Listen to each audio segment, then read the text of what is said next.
Bismillahirrahmanirrahim. Alhamdulillahi Rabbil Alameen. As-salatu was-salamu ala Rasulihil Kareem wa ala alihi wa sahbihi wa man istanna bi sunnatihi ila yawmiddin.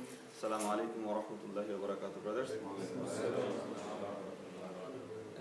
Inshallah ta'ala, today we're going to finish Surah Al-Imran. We have finished up to Ayah 171 and before, 2 weeks before, I think 2 or 3 weeks before, and then we had a quiz, and we also discussed the question about the quiz last week, I think on Sunday.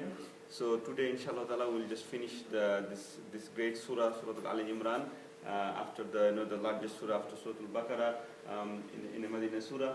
And also this part of this talk, the last part of the Surah Al-Imran, we will probably not include in our next quiz.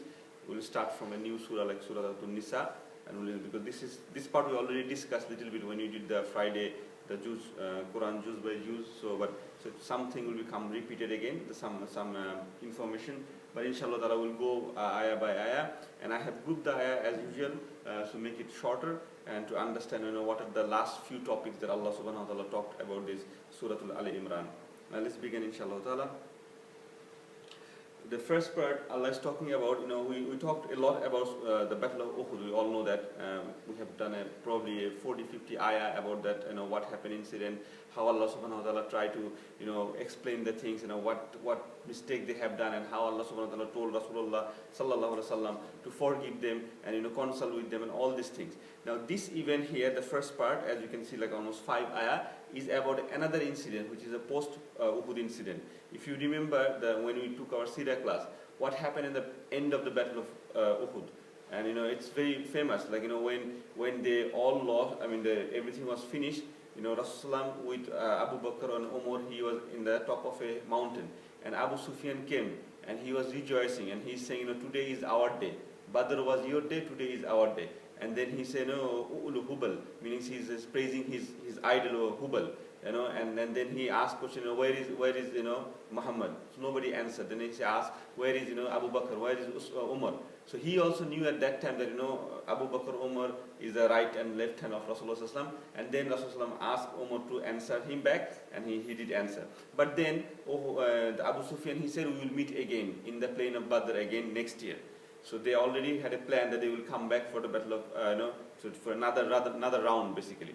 And also when they went back, some of the Quraysh who were with Abu Sufyan, one of them actually, he was the son of Abu Jahl, and he suggested, because he was still angry because he couldn't kill the people who he wanted to kill. He wanted to kill Rasulullah and all the big Sahabas.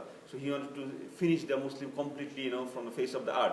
So he was suggesting Abu Sufyan, no, now they are very, very vulnerable, they are injured, they have lost so many people, so this is the time, let's go back and attack Medina again. This time we're not going to stay in the Uhud, let's go inside the city of the Medina and finish them off. So that was their plan. And Abu Sufyan was also thinking that, okay, yeah, that's not a bad idea, because we just haven't lost too many people, and we still have the strong here, so we can go back and hit them back. And this information also went to Rasulullah through revelation, and also some of the munafiqun, they also get the information, and they told them, they are coming back, so we should fear them. So they are telling the Sahaba. Right then and then Rasulullah told the other Sahaba who are ready to go back again. So they just came from the Battle of Uhud, just maybe hours or few hours before, and they are injured, they lost their families and relatives, but still Rasulullah said, no, we have to get back, and we have to protect the city, we have to protect our deen and protect our iman and everything, so let's go, and we have to stand before their attack. And all the Sahaba, most of the bigger Sahaba, they answered yes, with their injuries and everything. If you remember, some of the Sahaba, after this Battle of Uhud, they were completely paralyzed for the whole life. One of the Sahaba was Talha. Talha was one of the 10 promised paradise. Talha ibn Ubaidillah, his hand, because he is the one who was protecting Rasulullah from the front, exactly from the front, like a shield. And his left side was completely paralyzed for the whole life. He couldn't raise his left hand after that. He lost few of his teeth. Another Sahaba, Sa'd ibn Abi Waqqas, he became limp. He had 2 or 3 arrows in his left feet, and the whole life he was limp. So this is such a battle. Not only they lost their life, they became physically injured for the whole life. And still in that situation, they're bleeding and bruised and everything. they went back. When Allah subhanahu wa ta'ala is saying here, when they went back and they respond to the call of Rasulullah sallallahu alaihi wasallam, at that time, Allah helped them. So Allah made the plan such a way, Allah put fear in the mind of the Quraysh, so at the end they changed their mind. In fact, if you think properly, if they could come back, they would have been win, because the Muslims are very weakened at that time. But Allah put the fear in their heart, and also the Muslim went there and waiting for them to come. Let's come back and we'll fight with you guys. But they never come back, so they went back. And Allah saying at the end, some of the Sahaba, some of the people, obviously it's natural that they just finished a battle, they lost everything. They are saying, Allah is saying they have some doubts in their heart. Whether should we go now or not? Whether should we escape from the city or what to do? And Allah is saying this is from the shaitan. And at the end Allah is saying that this is from the shaitan, that shaitan wanted to follow his awliya, meanings, and in this sense, the tafsir say awliya means awliya of shaitan. Who is the friend of shaitan? Some scholars say this is talking about the Quraysh, the kuffar, or these are the munafiqun, because munafiqun is the one they want also to escape from the Medina. They are giving the fear, the look, don't go anymore, they are coming back, and all these kind of things. So that's why it could be that both of them, either the kuffar or the Quraysh. So this in 5 ayah, Allah subhanahu wa ta'ala summarized that the event post Uhud. The next part is the part where Allah subhanahu wa ta'ala said the concluding comments about some of the comments of the munafiqun. And obviously Allah is saying to Rasulullah sallallahu alaihi wasallam, these people, they haste to disbelieve. So they believed once, the definition of munafiqun, they did believe one, but now they are rushed to disbelieve. So sometimes they believe and right away they just disbelieve. So Allah is saying to Rasulullah, you will see this kind of people a lot in the Medina, because it's only the 2nd year of Medina. So he has to live another 8 or 9 years in the Medina. So Allah is saying, don't get grief about these people. They will get what they are doing at the end of the life and in Akhirah. Also at the end Allah is saying in this part about the zakah, and we talked about, remember in the middle of the battle of Uhud, all the ayah, Allah talked about riba.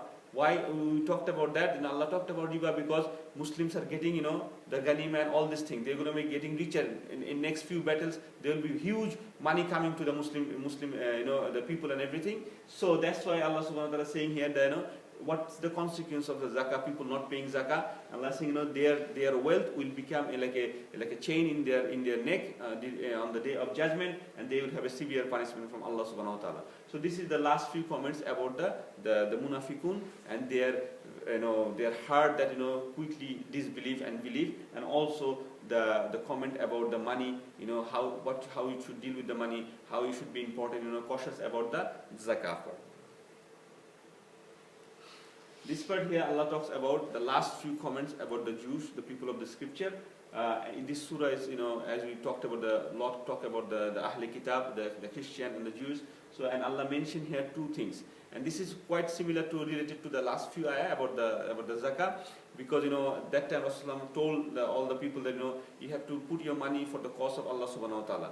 And also Rasulullah had an agreement with the Jewish when he came to the Medina 2 years back, that, we are the people of Medina. Yes, you practice your religion, no problem. We'll give you dawah. It's up to you, you accept or not. But when it comes to defend the city, we all work together. So that was like a constitution. And a lot of scholars of the Surah said this is the first constitution of the whole world. No other prophet, no other leader has a constitution like this. Before that, anybody go any city, they conquered the city, everything under the king. No other rules. That is his rule, his land, everything. But Rasulullah is the one who said that there should be a constitution. What are the things you should decide between yourself? What are the things that you should work together?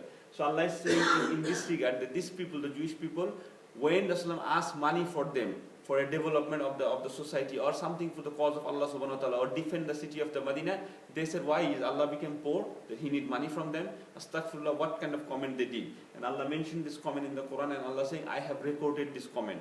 Same way I have recorded the other comments from the other Bani Israel. They used to kill the prophets. Not only disobey the prophet, they used to kill the prophets. And Allah mentioning this one here, that I have recorded this one, and they will get what they deserve in the hereafter. Can anyone tell which prophet was killed by Jewish? Any of the prophet name that was killed by the Jewish? John. Yahya, exactly. John, yes, same thing. Yahya and John are the same person, right? Good. So yeah, so that was the only prophet we know by name that they were killed, but there are other prophets also killed by the Bani Israel, and Allah mentioned this more than 3-4 times in the Quran, that one of their crime. And also the last thing Allah mentioned about the Jewish, they have another excuse to disbelief in Rasulullah sallallahu alaihi wasallam. So they have different excuses they gave. One of the excuses they had, the prophets of Bani Israel, when they went to war and they acquired the Ghanima, what they used to do with that, they don't divide the way Rasulullah used to divide among the Sahaba, among the leaders, not like this. They used to bring the Ghanima, put in the middle of the group, and they wait for Allah subhanahu wa ta'ala send a thunderbolt from the sky. And a thunderbolt is to come and finish the Ghanima. So that is not for the people to have it. So because the rules for Bani Israel was very, very difficult. Although they had put their blood and sweat to win that battle, they got the wealth from the other group, they put it inside and Allah finished it. And this is mentioned in Surah Al-Baqarah also once. So Allah sent a thunderbolt to finish this war. Now Jewish is saying, look, our book says this one, and which is true, we believe that too. So why you're taking Ghanima? Why is different rule for you? If you are a prophet, why you are different from other? You are dividing the Ghanima among your people. You are taking the ransom money. You use the money to build masjid or to do this and what not. Why is that? Why the thunderbolt is not coming from the world? So Allah said, that was a different prophet. So that was a different rule. And even though they had this rule, and I have shown you the miracle, your forefathers, Bani Israel, after seeing this kind of miracle, still they didn't believe. They killed the prophets and everything. So do you want, send the same thing here? Still you're going to disbelieve. So this is a new rule for the new Sharia and everything. But even if I send this to Muhammad sallallahu alaihi wasallam, you're going to be disbelieving. So that's why Allah mentioned this fact here, that this is their another excuse to disbelieve on Rasulullah sallallahu alaihi wasallam. Now this is the last part of the Surah Al-Imran. This is basically the summary of the subject matter of what Allah subhanahu wa ta'ala discussed in this great surah. Allah talked about kullu nafsin za'iqatul maut. Definitely every soul will taste the death. This ayah has been mentioned in the Quran few times, and this is the first time after Surah Al-Baqarah. And obviously we know that if you analyze the grammar of this sentence, it is like basically it's like a continuous tense, meaning as if like everybody is testing the death now. In general you say, okay, every soul will test the death means what? Like everybody, all of us will die. But the grammatical way Allah presents the sentence is that way, that every one of us is still testing that death. How? The scholar said, because every day, every moment, every breath we are taking, we are going towards the death. So as if we are testing, and then at the end we'll have the result once we've all finished. Our souls is out of our body. So that's Allah subhanahu wa ta'ala the death, the fact of the death. Allah talking about the judgment day, and also Allah is talking that in judgment day what's going to happen, whatever we are doing here, that will be paid in full in judgment day. You're doing good, you will get paid full. You're doing bad, you will get the paid as bad as Allah subhanahu wa ta'ala. And the last thing on the first ayah, the life of this world. In very plain, simple Arabic language, and even in English translation, Allah is saying this is a deception. This dunya is nothing but mata'ul gharur, means it's nothing but a deception. So this world. So these are the comments Allah is saying to the believers, because they just have Battle of Uhud. So just encourage them and everything, and also bringing the summary of the whole surah. And then Allah talk about the test. If you go back to the beginning of the Surah Al-Imran, Allah subhanahu wa ta'ala said that people has desire for women, the children, wealth, and all these things, the branded horse. So we talk about this. So Allah is saying all these are tests. You will be tested with the wealth and properties of your personal self. So you will be tested personally, you will be tested in groups, you will be tested in the society, and all these things. Allah is talking about all the tests, but Allah is saying have patience, and if you have patience, you will succeed.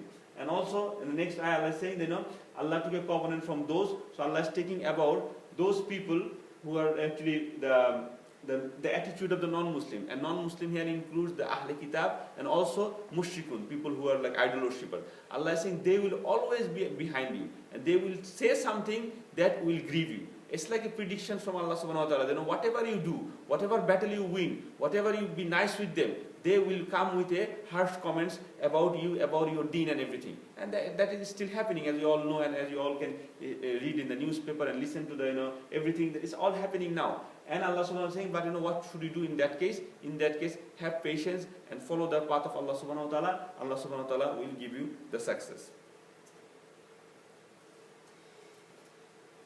Now this part, these are some famous 5 ayah of Surah Al-Imran, and most of the Imam, they recite this ayah. This is a very beautiful ayah. This is also linked with the first part of Al-Imran. How it is linked? In the first part, if you the ayah 5 or ayah 6, Allah said that the Quran has two types of ayah. One type of ayah is the ayah that is called Ummul Kitab, not the Surah Fatiha, but Ummul Kitab means, they're like the principle of the deen, like, to pray, to the stories of the Prophet, which you easily understand. And Allah said there are some ayah, they're muhtashibat, meaning they are like, have something that only Allah subhanahu wa ta'ala knows. They have some doubts around it. We don't completely understand those ones. Then Allah said only the people of the Ulil Albab. Ulil Albab means the people of the knowledge. They will believe all the ayahs. They have no doubts about any ayah, and they will say this is from Allah subhanahu wa ta'ala. So now people of the knowledge, who are the people of the knowledge? Allah is giving a definition here. And this is the comprehensive definition of those people and their dua. Some scholars of tafsir say, if you look, there's a 4 Rabbana here. If you read the Arabic, Rabbana, Rabbana, all this ayah is starting with Rabbana. So different dua, as you know. But some scholars say, this is not dua for Muslim. So these people, Allah is presenting some group of people. They are people of the knowledge. Once they understand the creation around them, then they accepted the call of their messenger. Not necessarily the Prophet Muhammad sallallahu alaihi wasallam. These could be the people of the other prophets also, and they understand the sign around them, and then they accepted the Islam, and they're asking dua.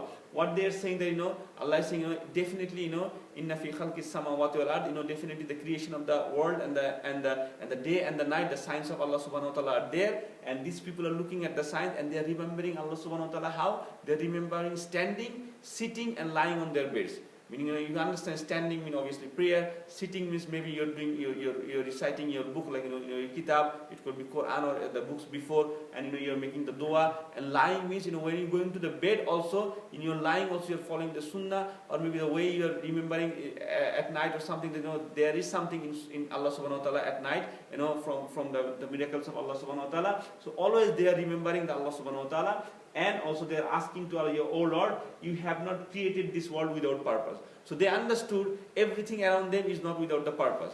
They also understood that people who will not follow the rules of Allah subhanahu wa ta'ala, they will be ended in fire. They understood that, and also they are saying, oh Lord, forgive us our sins. So they understood, yes, we are doing sins in this world, so forgive us from that and expiate all our bad deeds.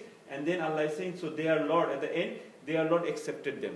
And some tafsirs say, so meaning they become Muslim. Allah guide them through basically. So Allah accepted them means Allah has guided them, and Allah is giving them the award. Never will I allow to be lost the work of any of you. Meaning Allah saying, whatever you do good, with this correct understanding, with the correct aqidah, with the correct iman, nothing will be lost. Any small deed will be rewarded by Allah subhanahu wa ta'ala. And Allah saying that obviously they will have the Jannah. In the Jannah they have the gardens, in the garden they have the flowing river, and all these rivers is mentioned in Allah subhanahu wa ta'ala for these people of the knowledge and people who follow them. And this is the last part of Surah Al-Imran. Allah is saying this is the few ayah about the warning from Allah subhanahu wa ta'ala, or maybe you can say alert from Allah subhanahu wa ta'ala for the believer that there are some new battles coming up. Look at the first ayah. Allah said, let not feel the disposal or affluence disbeliever throughout the land deceive you. So after battle of Badr and then Uhud, what is the next battle after Badr and Uhud? What is the next major battle?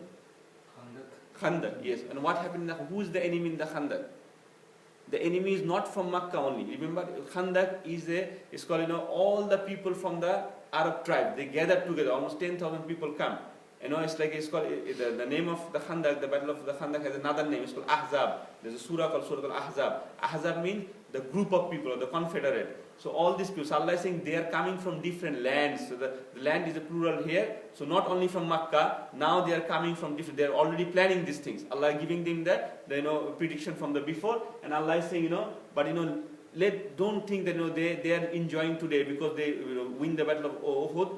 Don't think this way. At the end, the ultimate result will be you. And very soon, within only 6 hours, we know that, in the Hijrah 8, the Rasul conquered the Makkah, and he was the successful, and all the Arab land was under his command. And Allah saying that how you should do this one, how the next battle that are coming, the more struggles are coming towards you, you should be patient and patience and patience. Allah saying at the end, wasbiru wasabiru warabitu, meaning you should be more patient and be competitive in having patience before your enemy. Meaning you are as if you are doing a competition with your enemy with how to have more patience. So the enemy have patience also, and you have patience, but you have to beat them in patience. And this is the only thing. Allah didn't say, get ready, do some more exercise and all these things to win the battle, have some more weapon. Yeah, those are necessary, but the most thing is that you can win these things and patience.